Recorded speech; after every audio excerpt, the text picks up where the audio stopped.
నమస్తే. ఇన్నాళ్ళు నన్ను సపోర్ట్ చేస్తూ, ఎంకరేజ్ చేస్తూ మీ ప్రేమని నాకు అందిస్తున్న ప్రతి ఒక్కరికి కృతజ్ఞతలు. అలాగే ఈ వీడియో కూడా ఖచ్చితంగా మీకు ఉపయోగపడుతుంది. లైక్, షేర్ అండ్ సబ్స్క్రైబ్ చేసి మీ సపోర్ట్‌ని నాకు అందించండి. అలాగే ఈ వీడియో పట్ల మీకున్న అభిప్రాయాన్ని కామెంట్ సెక్షన్‌లో కామెంట్ చేసి తెలియజేయండి. ఇప్పుడు వీడియోని చూద్దాం. చండీ ఉపాసనలోనే ఉన్నారు ప్రత్యేకించి. చండీ అంటే అమ్మవారి అనుగ్రహం పొందాలి అనేది చాలా మంది అనుకుంటుంటారు. అయితే ప్రత్యేకించి రాహుకి సంబంధించి ఏమైనా దుష్ప్రభావాలు ఉంటే గనక ఖచ్చితంగా చండీని పట్టుకోండి. చండీని పట్టుకుంటే తల వంచి తీరాల్సింది, అందులో ఇంకా సందేహమే లేదు అని చెప్పి నొక్కి వక్కాణిస్తారు అసలు. అంటే రాహుకి సంబంధించేనండి అసలు చండీ అమ్మవారిని చండీ హోమాలు గాని, శతచండీ గాని, ఆయుధ చండీ కూడా చేయించినట్టున్నారు కేసీఆర్ గారు. అంటే ఒక సింహాసనాన్ని అధిరోహించేటటువంటి పరిస్థితి కూడా చండీ రాజ్యాధికారాన్ని ఖచ్చితంగా చండీ ఇస్తుంది అనేది కూడా వింటూ ఉంటాం. ఒకసారి వివరించండి, చండీ అమ్మవారిని ఎలా పట్టుకోవచ్చు, ఎలా అమ్మవారి అనుగ్రహాన్ని పొందొచ్చు? మనకేంటంటే సాధారణంగా 18 పురాణాలు అందరికీ తెలిసినటువంటి విషయమే. 18 పురాణాలలో మార్కండేయ పురాణం ఒకటి. ఆ మార్కండేయ పురాణంలో ఈ చండీ ఉందన్నమాట.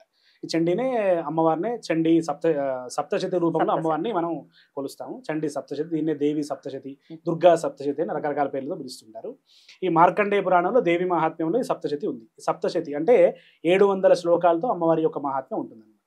700 శ్లోకాలన్నీ కూడా మనకు 13 అధ్యాయాల రూపంలో ఉంటాయి. ప్రథమ చరిత్రము, మధ్యమ చరిత్రము, ఉత్తమ చరిత్రం అని.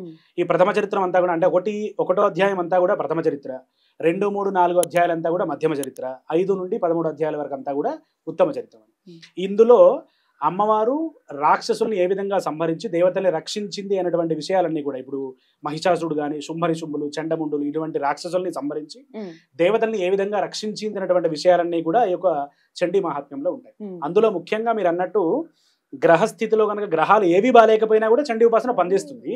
అందులో ముఖ్యంగా రాహువుకు మాత్రం అధిష్టాన దేవత చండీ కాబట్టి ఈ రాహు బాలేనటువంటి వాళ్ళు అంటే కాలసర్ప దోషాలు ఉన్న వాళ్ళు, అందులో ప్రత్యేకంగా రాహు దోషాలు ఉన్న వాళ్ళు ఈ చండీ అమ్మవారిని కనుక ఉపాసన చేసినట్లయితే కనుక, చండీ హోమం కానీ చండీ పారాయణ చేసుకున్నట్లయితే కనుక ఆ రాహు దోషం ఖచ్చితంగా మనకు నివృత్తి అయ్యేటువంటి అవకాశాలు ఉంటాయి.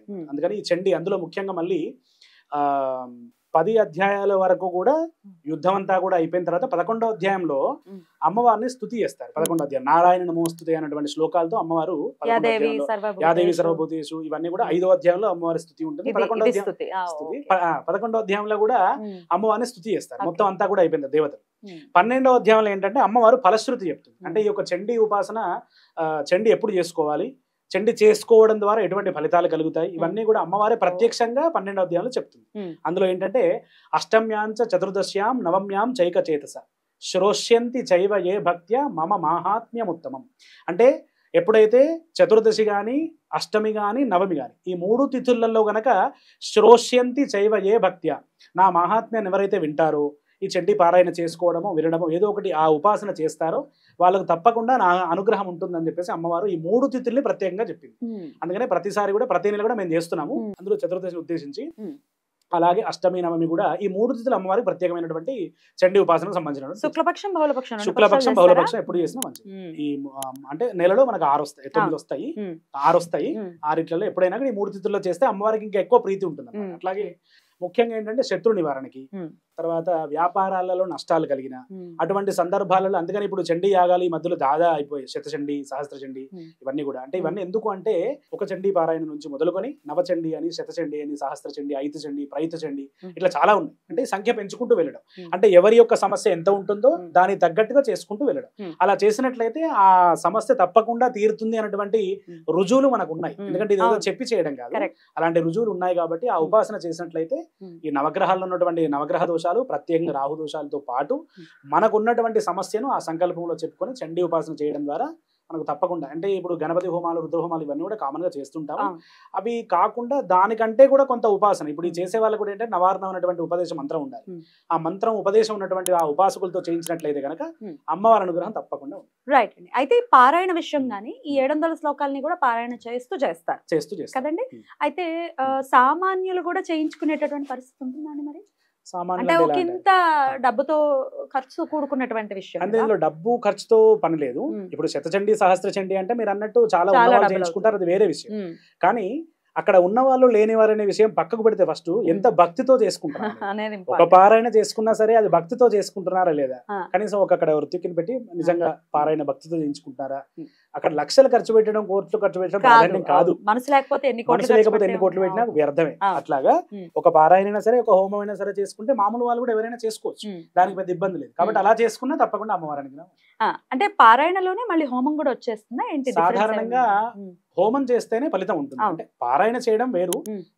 ఇంట్లో ఎటువంటి నెగటివిటీ వైబ్రేషన్స్ అట్లాంటివి ఏమైనా ఉన్నా కూడా ఒక పారాయణ చేస్తే సరిపోతుంది ఉమ్. కానీ ఒక సమస్య గురించి ఒక కామ్యం గురించి చేసేటప్పుడు మాత్రం ఉమ్. అమ్మవారికి ఖచ్చితంగా ఆహుతులు ఇవ్వాలి ఉమ్. అందులో ప్రతి శ్లోకం జుహుయాతు పాయసం తిలసర్పిషాని ఉమ్. అంటే ఈ పాయసం ప్రతి శ్లోకానికి కూడా అవును. ఆహుతుల్లాగా వేసుకుంటూ బా. చేస్తే గనక ఉమ్. ఆ ఉండేటటువంటి ఫలితం వేరే 700 సార్లు అయితే 700 ఆహుతులు వేరు. అదే 700 ఆహుతులు 700 ఆహుతులు ఉమ్, అవును. అందులో వేరే హోమాలకు మనం ఏం చేస్తామంటే ఇక్కడ హోతలా కూర్చున్నటువంటి వృత్తికు ఉమ్. ఆజ్యం వేస్తాడు మిగతా ద్రవ్యం పక్కన వేస్తారు వేరే అవును వాళ్ళు అవును ఈ చండీ హోమ విధానంలో అలా కాదు ఉమ్. ఆజ్యం అనేది వేయకుండా కేవలం అక్కడ హోత దగ్గర ఆ దాని యోని అంటారు అక్కడ పాత్ర పెట్టుకొని ప్రతి శ్లోకం జుహుయాత్ పాయసం తెలుసు ప్రతి శ్లోకం చెప్పుకుంటూ ఆ పాయసం డైరెక్ట్ వేయడం వేయచ్చు. ఓ. అలా వేయచ్చు ఒక చండీలో మాత్రమే ఆ విధానం ఉంది ఉమ్. అలా ప్రతి శ్లోకంతో డైరెక్ట్ పాయసం వేయడం అందులోనే పాయసం తిల సర్పిష అంటే పయహ అంటే పాలతో తయారు చేసినటువంటి ఆ పాయసం తయారు చేసి ఉమ్. తిల అంటే అందులో నువ్వులు కలిపి ఉమ్. సర్పిషం అంటే నెయ్యి నెయ్యి. ఆవు నెయ్యి కలిపి ఆ పదార్థం అంతా కూడా తయారు చేసుకున్న తర్వాత ప్రతి శ్లోకానికి ఆహుతి వేయడం ఉమ్. అది చండీ హోమ విధానం అలా చేస్తే అమ్మవారి అనుగ్రహం తప్పకుండా ఉంటుంది. తప్పకుండా ఉంటుంది. అయితే ఇందాక మీరు అన్నట్టుగా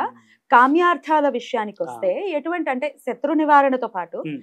అమ్మవారు తలుచుకుంటే ఇబ్బంది ఏముంటుంది ఉమ్. అన్ని ఇచ్చేస్తుంది. అవును, అవును. ప్రత్యేకించి అంటే మీరు ఎలాగో చేయిస్తున్నారు ఆ. ఏవేవి కామ్యార్థాల కోసం ఎక్కువ వస్తారు మీ దగ్గర? ముఖ్యంగా ఏంటంటే ఇప్పుడు ప్రస్తుతానికి ఉన్నటువంటి సమస్య అందరికి ఆరోగ్య సమస్య అవునండి. ఆరోగ్య సమస్య కాబట్టి ఆరోగ్యాన్ని కూడా ఉమ్. రోగానశేషాన్ అపహంసి దుష్ట అని చెప్పేసి ఆ చండీలోనే వస్తుంది ఉమ్. అంటే ఎటువంటి రోగాలున్నా సరే పెద్ద పెద్ద క్యాన్సర్ అలాంటి రోగాలు వచ్చి ఇంకో నెల రోజుల్లో నెల 2 నెలల్లో కూడా మరణించేటటువంటి వ్యక్తి కూడా ఉమ్. ఈ చండీ ఉపాసన చేసి చండీ హోమాలు చేసుకొని బయటపడ్డటువంటి సందర్భాలు కూడా ఉన్నాయి బా, బా. కాబట్టి ఏంటంటే ముఖ్యంగా ఆరోగ్య విషయంలో అమ్మవారు తప్పకుండా అనుగ్రహిస్తుంది ఎందుకంటే ఆరోగ్యం ఉంటేనే మనకు అన్ని కూడా కుదురుతాయి ఒకప్పుడు ఋషులు కూడా ఆరోగ్యంగా ఉండి ఆయుష్ కోసం అని చెప్పేసి వాళ్ళు తపస్సు చేసేవారు ఎందుకంటే ఆయుష్ ఉంటే మనం ఇంకా పుణ్యకార్యాలు చేయడానికి ఆస్కారం ఉంటుంది కాబట్టి దాన ధర్మాలు చేయడానికి ఆస్కారం ఉంటుంది కాబట్టి అవును. ఆరోగ్యం ఎవరికైనా ప్రధానం కాబట్టి ఆ ఆరోగ్య విషయంలో మొట్టమొదటి ఫలితం ఇచ్చేది అమ్మవారు ఆరోగ్య విషయంలో కాబట్టి ఈ విషయంలో ఖచ్చితంగా అమ్మవారు ఉమ్.